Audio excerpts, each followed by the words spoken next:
Viktor Frankl nació en Viena en 1905, en una familia judía de clase media. Era un tiempo de ciencia, arte y tensión social. Su padre, Gabriel, funcionario del Ministerio de Asuntos Sociales, era un hombre serio, con un fuerte sentido del deber. Su madre, Elsa, más cálida y expresiva. Ambos transmitieron a Víctor y a sus hermanos un profundo respeto por el conocimiento y la vida. Desde niño, Víctor sintió que había algo más importante que vivir, y era entender por qué vivimos. A los 5 años tuvo una experiencia que lo marcaría para siempre.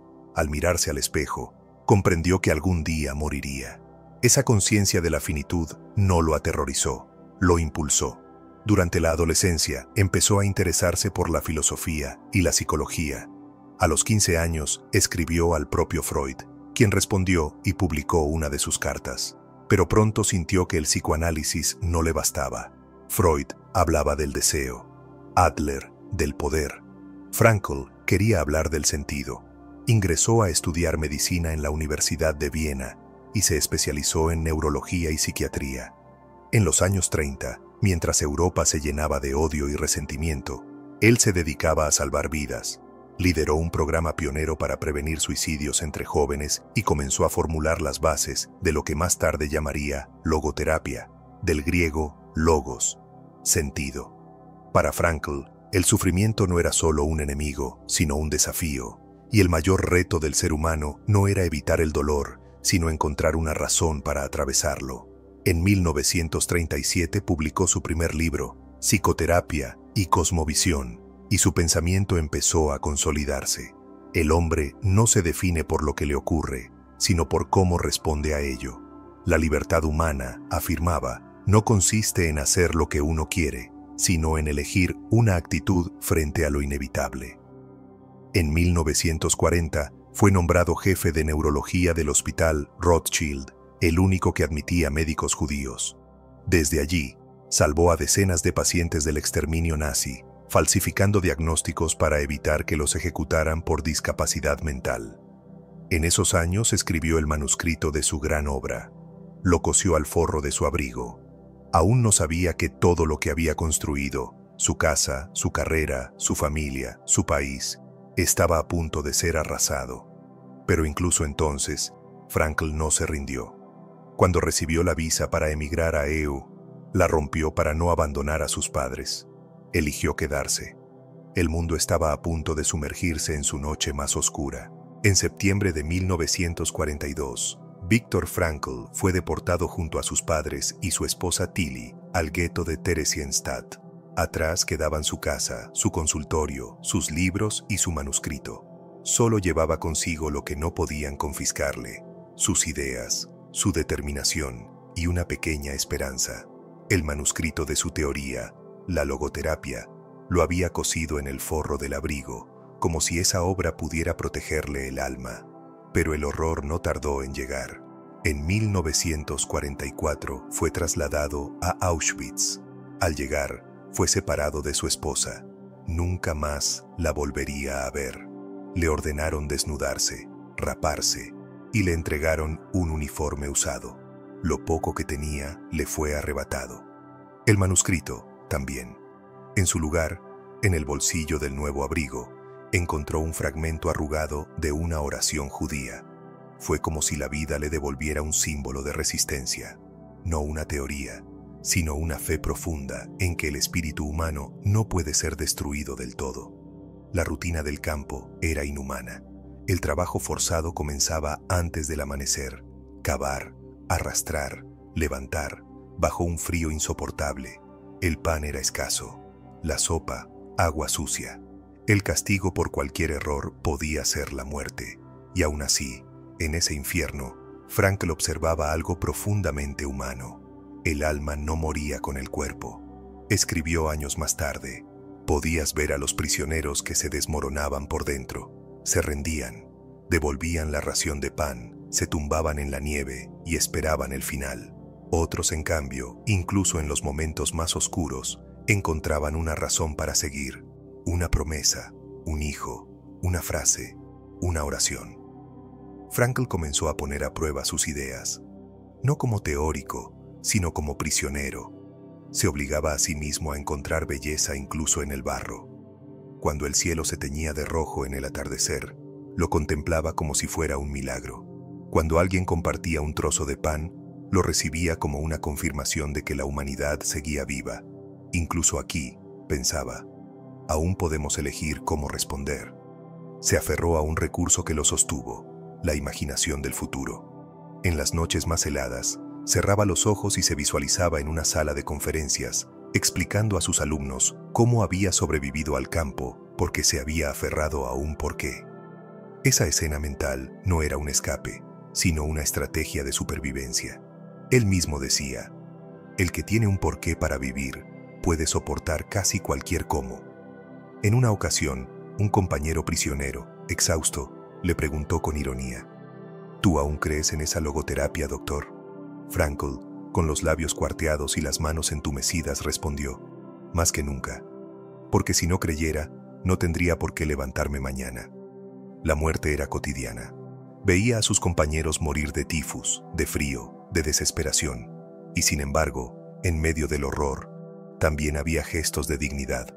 Un preso que cedía su abrigo a otro, uno que cantaba en voz baja, otro que recitaba poesía. Esos actos eran para Frankl pruebas de que el alma humana puede ser libre incluso dentro de una alambrada. En los campos, comenzó a reconstruir mentalmente su libro perdido. Iba anotando en su mente las frases, las ideas, los pasajes. Cada pensamiento era una semilla de esperanza. El pensamiento era su resistencia. Mientras otros se aferraban a un trozo de pan, él se aferraba a una convicción, que incluso allí, incluso en Auschwitz, la vida seguía teniendo sentido. Una escena lo marcó para siempre. Un compañero, ya sin fuerzas, le dijo en voz baja, «Ya no puedo más».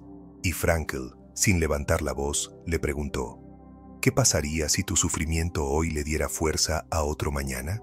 El hombre no respondió, pero al día siguiente se levantó. En 1945 fue trasladado al subcampo de Turkheim, parte del sistema de Dachau. Allí enfermó de tifus. Estuvo a punto de morir, pero su voluntad, su visión de futuro y esa idea persistente, que la vida aún tenía algo que pedirle, lo mantuvieron con vida. Cuando el campo fue liberado por los aliados en abril de 1945, Viktor Frankl pesaba apenas 38 kilos. Era una sombra, pero aún conservaba lo más importante, la certeza de que había algo que escribir, algo que enseñar, algo que decirle al mundo. Él no sobrevivió a pesar de Auschwitz. Sobrevivió por algo, porque había aprendido que incluso en el sufrimiento extremo, el hombre puede conservar su dignidad eligiendo una actitud consciente. El infierno había sido real, pero también lo era su fe en la vida. Cuando Viktor Frankl regresó a Viena tras la liberación en 1945, no era el mismo hombre que había salido 3 años antes. La ciudad seguía en pie, pero su vida no. Su esposa Tilly había muerto en Bergen-Belsen. Sus padres, también asesinados. Su hermano había sido ejecutado. Solo su hermana Stella había sobrevivido, emigrada años antes a Australia. Volvió a su antiguo apartamento, pero estaba ocupado. Volvió al hospital donde había trabajado, pero nadie lo esperaba. Volvió a caminar por las calles, pero ahora lo hacía como un extraño. A veces se detenía frente a una librería o una panadería que recordaba y pensaba, todo esto sigue aquí, menos los que más amaba. Y sin embargo, no se rindió. Durante semanas, no pudo escribir una línea. El sufrimiento no se transforma en palabras tan fácilmente. Pero una mañana, sentado frente a una hoja en blanco, recordó lo que se había prometido a sí mismo en el campo. Si salgo de aquí con vida, tengo que contar lo que he visto y lo que he aprendido. Entonces escribió, no para desahogarse, no para provocar lástima. Escribió para mostrar que incluso en el infierno había una elección. En solo 9 días, redactó un psicólogo en un campo de concentración. No tenía intención de publicarlo como libro. Quería compartirlo con colegas, como testimonio clínico. Pero el texto circuló y creció. El editor le sugirió un nuevo título, El hombre en busca de sentido. No era un libro sobre nazismo, ni sobre política, ni siquiera sobre historia. Era un libro sobre la libertad interior, sobre esa última libertad que nadie puede arrebatarnos, elegir nuestra actitud frente a las circunstancias. Frankl no se presentaba como un héroe, confesaba que muchas veces tuvo miedo, rabia, desesperanza, que lloró, que pensó en rendirse, pero que, incluso entonces, algo lo sostenía. Un pensamiento, un recuerdo, una promesa. El libro no enseñaba a evitar el sufrimiento, enseñaba a encontrarle sentido. Se convirtió en un fenómeno, traducido a más de 40 idiomas, con más de 16 millones de ejemplares vendidos. Llegó a personas de todos los continentes, credos y edades. Porque todos, en algún momento, enfrentan esa pregunta silenciosa. ¿Y ahora para qué sigo? El impacto fue inmediato. Muchos lectores escribían a Frankl diciéndole que ese libro los había salvado. Personas con enfermedades terminales, supervivientes de tragedias, jóvenes al borde del suicidio, ancianos que habían perdido todo. A todos les decía lo mismo. La vida nunca deja de tener sentido. Lo que cambia es tu forma de mirar. Mientras su fama crecía, Frankl se mantenía sencillo. Volvió a ejercer como psiquiatra en Viena. Fundó el Instituto de Logoterapia. Daba conferencias por todo el mundo, pero en cada encuentro con sus pacientes repetía la misma pregunta. ¿Por qué no se ha quitado la vida todavía? No era una provocación. Era una invitación a descubrir el hilo invisible que aún los ataba al mundo. Un hijo, una obra pendiente, una promesa, una palabra aún no dicha.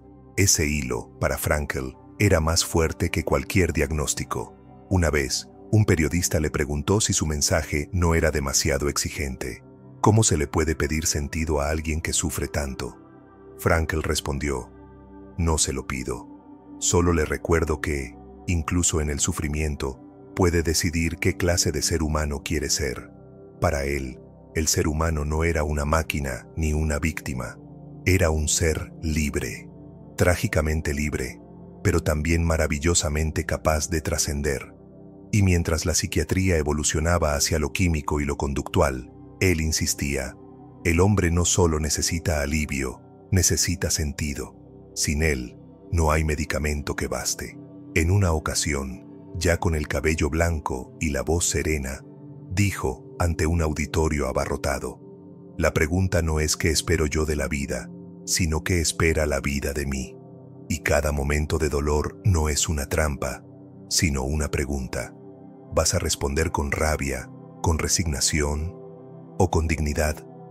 Para muchos, Frankl no fue solo un psiquiatra, fue un faro, un hombre que, habiendo caminado entre cadáveres, aún creía que la vida merece ser vivida, incluso cuando no tiene sentido, todavía. Con el paso de los años, Viktor Frankl se convirtió en una figura mundialmente respetada. Fue profesor en Harvard, Stanford y otras universidades de renombre. Recibió más de 30 doctorados honoris causa. Viajó por todo el mundo dando conferencias, publicando libros, escuchando a personas que buscaban lo mismo que él siempre buscó, una razón para seguir. Pero nunca dejó que el prestigio lo despegara del suelo. Seguía recibiendo pacientes en su consulta de Viena. Hablaba con jóvenes que se sentían perdidos, con padres en duelo, con ancianos que no entendían por qué seguían vivos. A todos les hacía, tarde o temprano, la misma pregunta. ¿Qué sentido tiene esto para ti? Para Frankl, cada persona era única. Cada biografía era una pregunta abierta. Y no importaba si su interlocutor era un estudiante depresivo o un premio Nobel. Lo que importaba era si esa persona estaba dispuesta a mirar su dolor no como una maldición, sino como una llamada. Una vez, en una entrevista, le preguntaron si seguía creyendo en el ser humano, después de haber visto lo peor de él. Frankl respondió sin dudar, he visto a personas empujar a otras a las cámaras de gas, pero también he visto a personas compartir su último pedazo de pan. El ser humano tiene ambas posibilidades. Lo importante es cuál elige realizar. Su filosofía giraba cada vez más en torno a esa idea, la libertad de elección interior. Esa última libertad, como la llamaba, que no puede ser arrebatada por ningún sistema, dolor o catástrofe. En 1983 viajó a los Estados Unidos para dar una conferencia. En el hotel vio una gran estatua de la libertad. Sonrió. Al día siguiente, frente a cientos de personas, dijo: «Me parece que Estados Unidos debería tener también una estatua de la responsabilidad en la costa opuesta, porque toda libertad auténtica viene con una responsabilidad que la sostiene». Era una frase simple, pero contenía el núcleo de su visión. La libertad no es hacer lo que uno quiere, es responder con dignidad a lo que la vida pone delante. Frankl hablaba mucho de la muerte, pero nunca con morbo ni miedo. Para él, la conciencia de la muerte no era una tragedia, sino una brújula. Es justamente porque la vida es limitada que cada instante tiene peso. Si fuéramos eternos, nada tendría urgencia. Pero como no lo somos, todo es precioso. Imaginen que ven una película y que alguien les dice que va a durar para siempre. ¿La verían? ¿La valorarían? No ver lo bello de la vida es que cada escena cuenta. A medida que envejecía, la logoterapia se expandía por el mundo. Clínicas, universidades, asociaciones. Pero Frankl no se sentía el dueño de una teoría, más bien el custodio de una verdad sencilla, que el hombre puede encontrar sentido hasta en el sufrimiento inevitable. Muchos le pedían fórmulas. Querían saber qué hacer ante una pérdida, una enfermedad, una injusticia. Y él, a veces, simplemente respondía con una pausa. A veces no hay respuesta. Solo una oportunidad de responder tú mismo. De forma libre, de forma humana. En sus últimos años, escribió varios libros más. La presencia ignorada de Dios, la voluntad de sentido, la idea psicológica del hombre. Pero ninguno fue tan profundo como su silencio, porque Frankl no necesitaba convencer. Su vida hablaba por él. Ya mayor, con el rostro sereno y los ojos claros, caminaba por Viena como un hombre que había hecho las paces con la historia. No la historia con mayúscula, sino la suya, su tragedia, su camino, su misión. Cuando cumplió 90 años, le preguntaron cómo le gustaría ser recordado. Él sonrió con humildad. No quiero que me recuerden como alguien que sobrevivió, sino como alguien que supo qué hacer con su supervivencia. Y eso es exactamente lo que hizo. Viktor Frankl falleció en Viena el 2 de septiembre de 1997, a los 92 años. Murió en su hogar, con su segunda esposa Ellie a su lado, después de una vida marcada por la tragedia, sí, pero también por una pasión inquebrantable por comprender y honrar la vida humana. No dejó fortunas ni empresas. Dejó algo más raro, una filosofía vivida hasta el final. Su tumba, en el cementerio judío de Viena, es sencilla. No hay estatuas ni monumentos, solo un nombre y unas fechas. Pero quienes lo visitan no lo hacen para rendir homenaje a un ídolo, sino para recordar a un hombre que supo mirar al abismo y responder con dignidad. El hombre en busca de sentido ha seguido creciendo. Hoy es lectura obligatoria en escuelas de medicina, psicología, filosofía y en muchos programas de rehabilitación, reinserción y ayuda social. Se ha convertido en un compañero silencioso para quienes pasan por crisis, duelos, enfermedades o pérdidas, y no porque ofrezca consuelo fácil, sino porque invita a enfrentar la vida sin esconderse. Su mensaje no envejece. En un mundo que vive atrapado entre el ruido y la prisa, entre la ansiedad y el vacío, sus palabras resuenan como una llamada al centro. No preguntes qué espera la vida de ti, pregúntate tú qué espera ella de ti en este momento. El legado de Frankl no está en los grandes discursos, sino en las preguntas que cada uno puede hacerse en su intimidad. ¿Para quién quiero seguir viviendo? ¿Qué puedo dar, incluso ahora? ¿Quién sería yo si no me rindo? Cada vez que alguien en soledad abre su libro buscando una luz, cada vez que un terapeuta pregunta a un paciente qué le da sentido en medio del dolor, Frankl sigue presente, no como una figura lejana, sino como un testigo cercano que susurra: la vida siempre tiene algo que pedirte, incluso cuando tú ya no sabes qué ofrecerle. Él creía que el sufrimiento inevitable no destruye al ser humano, lo desnuda, lo reduce a lo esencial. Y en ese momento, el individuo tiene dos opciones: rendirse o responder. La logoterapia sigue viva. En universidades, en consultas, en cárceles, en hospitales, en campos de refugiados, en casas silenciosas donde alguien lucha contra la desesperanza, porque no se trata de una técnica, sino de una verdad humana. El sentido no se encuentra, se construye. Muchos pensadores del siglo XX hablaron de libertad. Frankl habló de responsabilidad. Muchos ofrecieron explicaciones. Frankl ofreció dirección. Muchos intentaron curar. Él ayudó a sanar desde dentro. En una de sus últimas entrevistas, cuando le preguntaron qué cambiaría del mundo moderno, dijo: dejaría de preguntar ¿qué quiero de la vida? Y empezaría a preguntar ¿qué quiere la vida de mí? Y quizá ahí esté la esencia de su legado. En una época obsesionada con el éxito, con la comodidad, con el placer inmediato, Frankl nos recuerda que hay algo más profundo, que el dolor no es el final, que incluso el vacío puede ser fértil si estamos dispuestos a escucharlo. A veces, el sentido no aparece como una revelación grandiosa. A veces es solo una palabra, un acto silencioso, una persona a la que cuidar, una promesa que decidimos cumplir. Y ahí, en ese gesto, Viktor Frankl sigue vivo. No como una sombra del pasado, sino como una voz que, desde el fondo de nuestra conciencia, aún nos pregunta: ¿cuál es tu porqué? Viktor Frankl no nos enseñó a evitar el dolor. Nos enseñó a mirarlo de frente y preguntarle: ¿qué quieres de mí? Y quizá esa sea la gran lección, que incluso en las ruinas podemos construir sentido. Si este video te hizo pensar, dale a me gusta, compártelo con alguien que esté atravesando un momento difícil y suscríbete para seguir conociendo el legado de las grandes mentes que cambiaron el mundo no con fuerza, sino con profundidad. Déjanos en los comentarios, ¿cuál es tu porqué? Tu respuesta puede inspirar a otros. Gracias por estar aquí. Esto es Sabiduría de las Grandes Mentes.